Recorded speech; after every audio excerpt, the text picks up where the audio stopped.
Hey, Pastor Steve Waldron, great to see you here today. I want to ask a question. What if the rapture happens and nobody notices? You know, in Luke 14, I think it was, Jesus, they asked him, is there few that be saved? He said, yeah, many are going to seek to be saved, not be able. Now, we know when we get pictures of heaven, book of Revelation, you know, there's these multitudes. But now this is people all the way back into the Old Testament, you know. This is people pre-flood included, then after the flood, and Christians down through the centuries and a couple millennia and all this. It's been estimated, what is it? There's been about 150 billion people that have lived on planet Earth, something like that. You know, if, 1 out of 100 are saved, that's still 1.5 billion people. That's a lot of people in the New Jerusalem and the new heavens and the new earth and this type thing.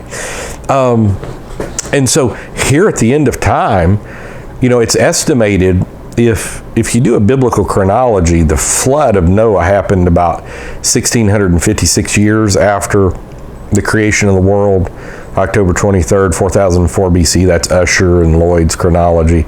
Newton had other chronologies and all this, as did many. Julius Africanus had some. But if you, 1656 years, and with the longevity of ages, it's been estimated there was about 8 billion people alive at the time of Noah's flood, and only 8 made it.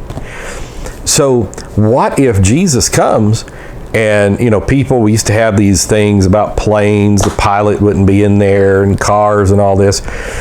But what if so many of them come from developing countries, the developing world, what used to be called the third world, and they're just tribes out in the middle of nowhere, and the rapture happens and they don't have to blame it on a blue beam UFO event because nobody really noticed because so few people went. Churches just kept on having church, you know, and all this. Seek to enter therein, as Jesus said, you know, make your calling and election sure. So I love you. Let's live for God. God bless. Talk with you later. Bye-bye.